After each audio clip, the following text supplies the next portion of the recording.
Hello and welcome to this Monday edition of the World Report, viewers. I'm Arjun Samir Mahindran. Let's take a look at what's making headlines around the world. Speaking to reporters aboard the Air Force One, Trump has said that the United States could quickly raise tariffs if India does not address Washington's concerns. Now, while issuing the warning, Trump also struck a conciliatory note, calling PM Narendra Modi a good guy and saying that India wanted to keep him satisfied on trade matters.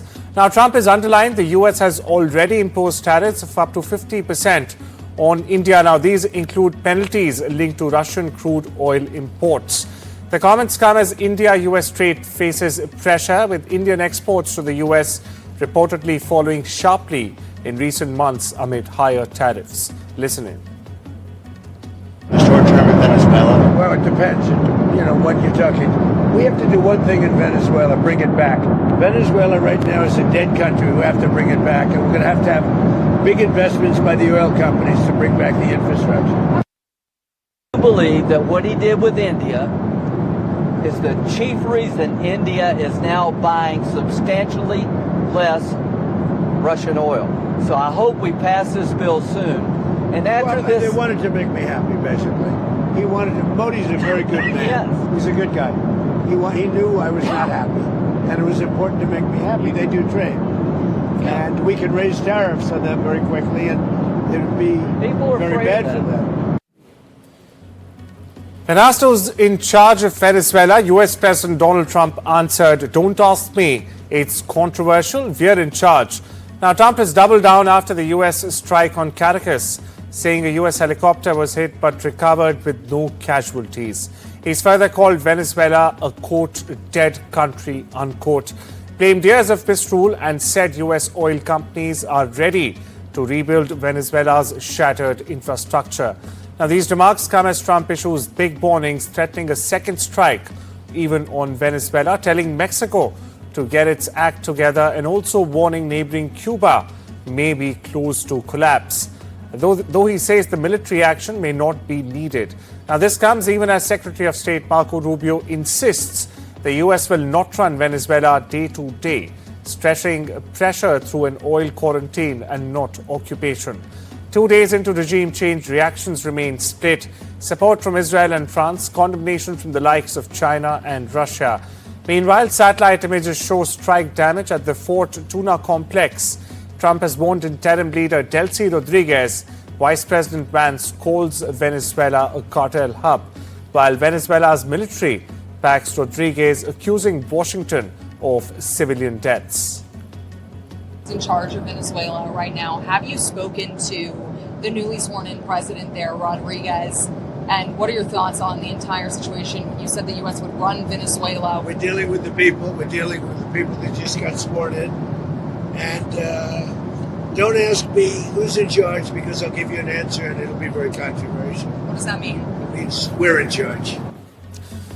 Meanwhile, viewers, my colleague Vishal Vivek spoke to exiled Venezuelan political activist Jorge Rodriguez, who's in fact been living in Miami since 2018 and has been subject to political persecution by the now captured Venezuelan leader Nicolas Maduro.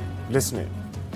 Now that Maduro is gone, he's out of the equation, what is your plan now? The fact that Maduro's government is still quite intact, his allies are still there, top 4 people are still in the government. What are your plans now? Yeah, that's a good point that you brought, because a lot of people, a lot of American readers and people all over the world assume that because since Maduro is gone, a lot of people are thinking that Venezuela is already free and it's a safe country. That's certainly not the case so far. Hopefully, it will be. We had an amazing victory, but we hadn't. It is not over yet. Basically, the second in the line of command, who is Maduro's illegitimate vice president. Her name is Delcy Rodriguez. She's the one in charge inside Venezuela now. So we will see how they're going to be behaving. I have read that President Donald Trump and Secretary of State Marco Rubio, apparently they are maybe a little optimistic, and they believe that they are going to be able to influence her and actually use her as a tool to start rebuilding Venezuela without finding a lot of internal opposition from our armed forces, like military forces and police forces. I hope they're right. I'm skeptical because I have seen firsthand how all these people behave. I don't believe it's going to be, even if they wanted to, it's not easy for them to give up power because they are basically a drug cartel. And the moment they let the United States, take control of different things inside the country, well, they're going to see their drug operation being disrupted, and their partners, their international partners, and even their internal partners are not going to be happy about that. So I think Delcy Rodriguez is currently facing either two options from my point of view. She either complies and try to cooperate as much as possible with the United States, with the risk of facing, some sort of internal crisis, or she either stays loyal to the status quo. She doesn't do anything to comply, but then she might be facing a second, attack from the United States. So it's not an easy position for her to be in, but certainly Venezuela is not. It's not over. Like it's not like I can return right now. I don't have the certainty that if I return, I won't be, put in prison. Actually, I still have a lot of friends who are captured, who are in prison, and they haven't really released them. There are a lot of you have this paramilitary group named Colectivos, which is basically a bunch of civilians who carry long weapons and terrorize society to avoid political opposition. Those groups are patrolling the streets of Venezuela to avoid, the masses from taking the streets and start, basically, they don't want them to be celebrating what happened. So there's a lot of chaos right now inside Venezuela. People are still fearful. So it's not over. We had a massive victory, but there is still a long road to walk through. Yeah.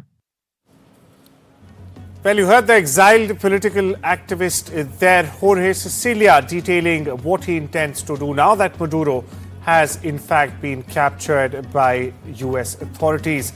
Meanwhile, viewers, here's a report detailing the subsequent U-turn taken by Washington after Maduro's capture and where things, more importantly, currently stand. Take a look.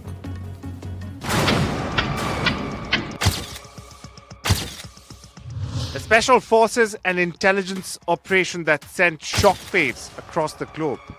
One of the world's most powerful dictators, Nicolas Maduro, overthrown by the US.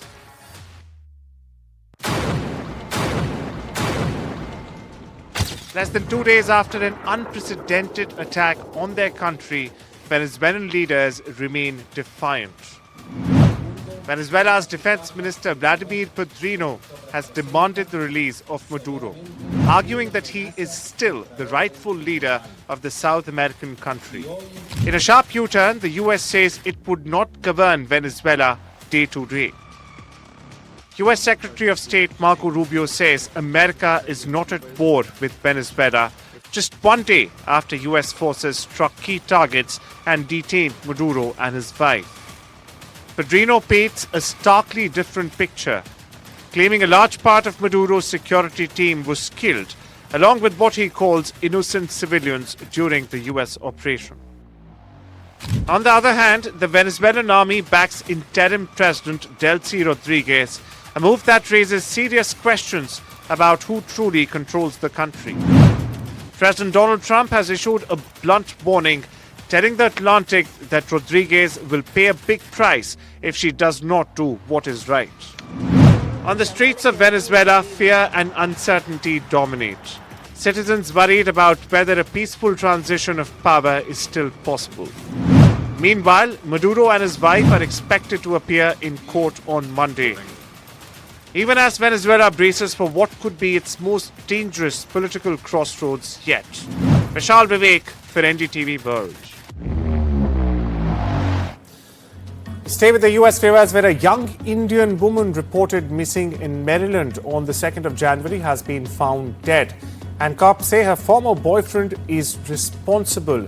27-year-old Nikita Godishala of Elliott City was reported missing on the 2nd of January. Howard County cops say she was found deceased inside an apartment in Maryland's Colombia belonging to her ex-boyfriend, who happens to be 26-year-old Arjun Sharma. Investigators alleged Godishala was killed shortly after 7 p.m. on the 31st of December. Police say Sharma filed the missing person report, then fled or left the United States for India the very same day. Authorities, meanwhile, have issued a warrant charging Arjun Sharma with first and second degree murder. Now, as the investigation remains ongoing, the Indian embassy over in Washington, D.C. has also said it is extending all possible support to the victim's family. Shifting our focus to West Asia, where Iran has installed a banner threatening the US and Israel that they could have their soldiers killed if they take military action against the country. Now, the banner installed near the former Israeli embassy in capital Tehran contains graphics showing coffins draped in Israeli and American flags. The banner read out the text, "Watch out for your soldiers." Meanwhile, Trump and top Iranian officials exchanged dueling threats on Friday as widening protests swept across parts of the Islamic Republic. Now, this exchange further escalating tensions between the countries. This after America bombed Iranian nuclear sites in June this year. At least 30 villagers have been killed and several others are missing after gunmen raided a village in northern Nigeria. The attack marks the latest in a cycle of deadly violence in the conflict-hit region. The gunmen stormed a village in the Borgu local government area on Saturday and opened fire on residents. According to police spokesperson, they also razed down the local market and several houses as well. At least 2 residents put the death toll at 37, saying it could be much higher. This as some people still remain missing. Locals are also saying that security forces are yet to arrive in the area, contradicting a police claim that they have already deployed officers to search for those missing or kidnapped. Hundreds attended Mass on Sunday to honor the victims of the New Year's Eve fire at a bar in the Swiss Alpine resort of Crans, Montana. The fatal fire, which in fact left 40 dead and many severely injured. Somber mourners, many with reddened eyes, filed silently out of the chapel to organ music after the hour-long mass. Many hundreds of people, viewers, some even cradling flower bouquets, walked in the dense snaking procession in the sunlight past shuttered stores. We get you more. Au drame du Nouvel An, il n'y a pas de mot assez fort pour exprimer la souffrance des victimes, des familles, de leurs proches. Il n'y a pas de mot assez fort pour exprimer le désarroi, l'angoisse, la colère de celles et ceux qui aujourd'hui sont frappés dans leur existence. Et pourtant, nous sommes ici, rassemblés, parce que le silence seul ne suffit pas. We now shift our focus to East Asia, where Chinese Foreign Minister Wang Yi co-chaired the 7th round of China-Pakistan Foreign Minister Strategic Dialogue in Beijing on Sunday. Now, viewers, the talks were held with Pakistani Deputy Prime Minister and Foreign Minister Mohammad Ishaq Dar. Wang said that China and Pakistan have forged an ironclad friendship amid volatile international situations. On the other side, Dar said Pakistan reaffirms its commitment to the One China principle and will continue to firmly support China on all its core interests. North Korea has said that leader Kim Jong-un observed test flights of hypersonic missiles and underscored the need to bolster the country's nuclear war deterrent. The move comes as the country dials up weapons displays ahead of its major political conference. According to Korean news agency, Sunday's drill involved a hypersonic weapon system. The practice was meant to examine its overall readiness in case of a conflict. Viewers, in Zimbabwe, a crash hits every 15 minutes, while 5 die and 38 are injured every single day. According to national statistics, and road crashes rank among the top killers, while road accidents fatality rates are among the continent's worst. Zimbabwe has one of Africa's highest road accidents fatality rates, with the World Health Organization or the WHO estimating nearly 30 deaths per 100,000 people. Take a look at what Zimbabwe's Traffic Safety Council has to say on this. On average, 38 people are injured on our roads every single day. On average, every 15 minutes, there is a car crash in Zimbabwe. For such a small population, those numbers are alarming. A heavy snowstorm descended on central parts of Bosnia on Sunday, causing havoc across many regions and its highways as well. Now, in the capital, the traffic was brought to a standstill as over 70 centimeters of snow fell within several hours during the day. Some of the main highways connecting the north and the south of the country were in fact blocked for hours at length as snowplows were deployed to clear the snow, as you see right there on your television sets. Meanwhile, some remote villages were left without power on Sunday. And well, with that, it's time we step into a short break, viewers. Much more lined up on the other side. Needless to say, don't you go anywhere.